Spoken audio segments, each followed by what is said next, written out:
Ladies and gentlemen, hey, hi, how you doing? Welcome back to the channel. Thank you so much for stopping by. Obviously, right now, the meta in Warzone is fantastic. You can pretty much use whatever you want. But that said, there's a few specific weapons that players really seem to excel with more than others. And we know that because we're actually able to see what weapons have like an average KD between all the players that use them. And using that information, we can actually figure out which weapons have the highest KDs in all of Warzone right now. So today, we're breaking down what primaries and what main weapons have the highest KDs, and also a couple of secondaries that have some pretty impressive KDs as well. And this, like I said, is based off of just the total player base's average. So you get a lot of pretty interesting information out of this as we go through it all. If you enjoy the video at any point, let me know by dropping a like on it. And of course, if you're new here, or if you haven't already subscribed yet, feel free to do so. That way you can stay up to date with the latest Call of Duty news, intel, updates, and pretty much everything else in between. So real quick, just a heads up, I am getting this information from Warzone Ranked. If we go into the Loadouts tab here, obviously we can see all sorts of different stats regarding what the meta is looking like and whatnot. And we can actually see the overall average KD ratio of every single weapon in the game. So just a heads up, that's where I'm pulling this information from. All right, so the first weapon we've got here is the Modern Warfare M19. Like I said, there's a couple of actual secondaries that have surprisingly high KDs, and this is one of them. The average KD on the M19 is a 1.34. Now, just to, sort of put that into context, the average KD above average is 0.9 to 1.1. That's where most players are going to fall. So a 1.34 is pretty high when you're, comparing it to the grand scheme of things, and it's that high for a reason. The M19's TTK is pretty nuts, to say the least. This thing just deletes players up close. We've talked about this a bit before, like when we went over the best secondaries a little while back. The M19 up close, especially in the akimbo form, is a melt machine. It really is not going to be beaten out by many other options in the game right now. Maybe the Cali sticks get some lucky hits, or you run into an unfortunate shotgun situation, but up close, the M19s are about as good as it gets when you're in those real close quarters fights. As far as the loadout goes here, this is pretty standard, and keep in mind on Warzone Ranked, you can actually go in and see what attachments are being used the most and what attachment combinations have the highest KDs. The reason that I'd rather recommend what I'm going with on most of my loadouts is just because there's a lot of really strange ones that I wouldn't actually recommend, but the chances are those are higher KDs because they're not used a ton, so whoever is using them is really increasing that KD in a not so natural way, I guess. But overall, the best loadout I see here is the monolithic suppressor, of course, no brainer, hides off the radar, get that better range as well. The super barrel is going to end up increasing that range and velocity, so those are some nice bonuses. The 5 milliwatt laser is almost a necessary one here because, like I said, we do have akimbo on there, and since we're only hip firing, the increased accuracy is a big deal. Then I've also got the 32 round mags because you can just spray and pray up close. You can actually get like triple kills, sometimes even squad wipes if you're able to finesse the enemies enough. So M19's one of the highest TTKs out there in terms of just general weapons, the highest TTK for an actual secondary gun, and with good reason. Now, another secondary that has a really high KD is the Saikov. This one sits at 1.26, so we're still pretty far above average in all honesty. This one, though, does not surprise me as much just because the Saikov is incredibly easy to use. So a good player can take advantage of the Saikov. It's fully auto, or you can make it fully auto, so you're able to really compete with a lot of other weapons in the game, whereas most other pistols, because they're, semi-automatic, it increases that skill gap some, and in turn, people aren't using those as much and people aren't doing as well with those weapons. But the Saikov, the ease of use, allows good players to excel, and it sort of levels the playing field for, lower skilled players that can still compete in fights just because this gun is pretty straightforward. The attachment setup, pretty basic. We've covered this one before. Monolithic suppressor, 140 millimeter automatic barrel. That's like pretty much the main one we want here. I've also got the 80 round drums on there because it's just a ton of fun to run around with 80 rounds. You just spray and pray again. I've got the Priz rack grip on there for some better mobility, and I like having fully loaded on here. Maximizing that ammo is, I would say, pretty crucial, especially considering if you're using this frequently, it's going to run out of ammo pretty quickly, even with the 80 rounds. That fully auto barrel obviously is going to run through magazines left and right, so that's pretty important. You could always swap that out, though, for like a laser sight if you wanted to, but overall, this is my go-to setup. It's also one of the higher KD ones on the site as well. Now, looking at the actual primaries here, this one is no surprise. The AMAX. This one is currently sitting at a 1.28 overall average KD. The AMAX really has been the king rifle for quite some time.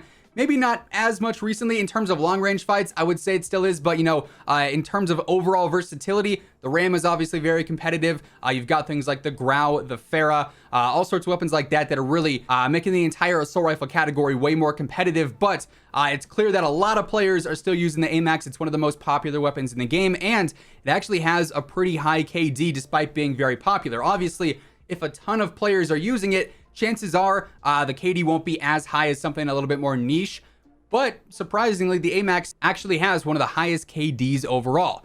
Setup here, again, not one that is, you know, a stranger to the channel. Monolithic suppressor, Zodiac barrel for better range and control. The VLK 3x optic, I use the T-pose reticle on there. We've got the 45 round mags in the commando foregrip. I do know a lot of people are apparently using the laser sight. They use a tack laser instead of the commando foregrip, or sometimes they'll swap out the 45 round mags for fully loaded instead. Those are two other very popular loadout options that I've seen on the site. Pretty high KDs on those as well, but this is pretty much like the standard go-to one for most players. Now, this one is honestly kind of a surprise. We've got the Streetsweeper up here as well. This one actually has a 1.23 KD, so this one is also very, very high in terms of overall weapons. And I guess for good reason, you know, close range fights, the Streetsweeper is one of the best. This thing is incredibly broken within like that 9 or so meter range. It's really just going to erase anyone in that area. Personally, I'm not a big shotgun guy because I do play with auto tac sprint when I'm on controllers, so that sort of makes shotgunning in general a little bit more inconvenient. But for most players, close range battles with a shotgun are going to be relatively straightforward, especially because you can hip fire and they're still going to be so lethal. So the fact that the Streetsweeper or a shotgun in general has a pretty high KD, that's not necessarily too surprising to me. But the fact that it's actually one of the highest in the entire game, that I definitely was not expecting. For the setup here, this is actually the highest KD attachment setup you could use. According to Warzone rank, this is also the one I'd recommend. Agency choke, that's going to help out with keeping you off the minimap, but then also add some range and some velocity. Reinforced heavy barrel is going to increase that range and the fire rate, so that's definitely a big help. Of course, you're hip firing a lot, so the 5mm laser is going to be a must-have. The 18 round mag, I feel like most people use just because they don't want to reload as often. You get a couple extra bullets here, but you still do have to spend 19 million years reloading. And then finally, we've got no stock on there as well for some better mobility. Then we also have the AK-47. This one is one that I think a lot of players have really started to use recently, especially as like a sniper complement or a secondary. They kit it out like this to be more aggressive and to use in some close and medium range fights. And this one actually has a 1.16 overall KD, so again, above average in that sense. With good reason once more. This thing's power sort of speaks for itself. The AK-47's TTK is very, very impressive. Usually you don't see a ton of weapons that have a lower fire rate have really good TTKs, or they're not really super competitive in most metas, but the AK-47, for whatever reason, has really sort of stood out as one of the better close range options in the game right now. This is a setup we've covered a lot recently just because we've been using the AK a lot. Regular suppressor, it's going to increase that mobility while also keeping you off the minimap. The Spetsnaz RPK barrel is going to increase your strafe speed and then also the range and velocity a tad bit.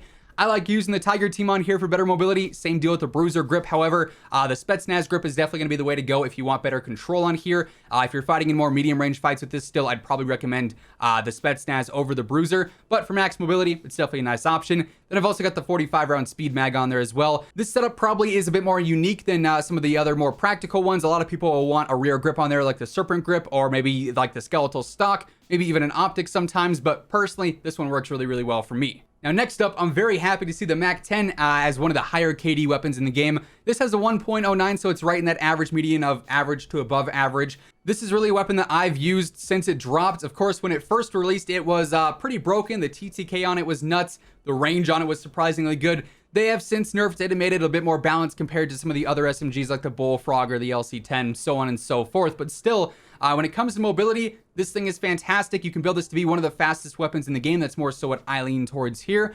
You can build it to be a bit more practical and well-balanced, so you could use it, you know, as an SMG, but have it for some other fights that are a bit more range-based if you absolutely have to.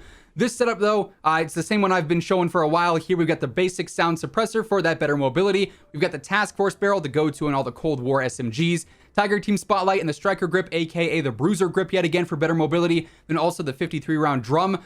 More practical setup here, based less on mobility and more on versatility. Would probably feature something like the Field Agent grip, and then maybe like the Raider stock over something like maybe the Tiger Team Spotlight or even the Sound Suppressor. You could sort of bounce back and forth and switch out a lot here, but this has been my go-to setup for quite some time, and I don't think I'm really ever going to change unless this were to be nerfed. And then finally, we've got the Cold War MP5. This one comes in at a 1.07 average KD, so again, pretty high. This weapon though, especially compared to a lot of these other ones, is a higher skill weapon primarily because of the recoil. If you were to compare the Cold War MP5's recoil to quite a few other weapons in the game, for instance, the Modern Warfare MP5s, this one's a lot more noticeable. It's straight vertical, so it's a pretty easy pattern to learn, but it's predominantly noticeable in fights. When you're shooting it, you're gonna feel that recoil compared to a lot of other low recoil weapons. So the skill gap on this one is definitely a bit higher. This setup that we've got here, we've got the sound suppressor once again, same deal as before. Bruiser grip in the Tiger team yet again, same deal as before. 50 round drum for some extra ammo in the Raider stock. This setup here is obviously geared towards a lot of mobility. You're getting mobility out of everything but the magazine here. I also like to run no barrel because I like the cleaner iron sights, and Task Force really isn't doing too much for the MP5 in this case, so you can get away without using that. But I know a lot of people are probably going to opt for something like a Field Agent instead, just because it's going to minimize that recoil some. They might also go for something like a Serpent Grip. That way they can have a faster ADS speed. That's a setup that's geared more towards close and medium range fights, and not so much just close range fights, which is what this setup is primarily meant for. But yeah, let me know down below, are you guys surprised to see any of these weapons on this list? Are there weapons that you thought would have been on this list in terms of having a higher KD within the general Warzone population? Definitely pretty interesting to look at. Nonetheless, it's always fun to see what weapons are shining in terms of, you know, player popularity, but also doing well in game with them. Because obviously, like I said earlier, when a lot of players are using something, you're gonna have players who don't do really well with it and players that do really well with it, and it's sort of going to balance out a bit different than if only a select few players were using it, where in that case it'd probably be predominantly lower or predominantly higher. But anyways, that's going to wrap things up for today. If you guys enjoyed the video, let me know by dropping a like on it. And of course, if you're new here or if you haven't already subscribed yet, feel free to do so. That way you can stay up to date with pretty much everything going on in COD. Once again, and as always, thanks so much for tuning in. And until next time, take it easy, have an awesome rest of your day, and I'll catch you guys later. Peace out.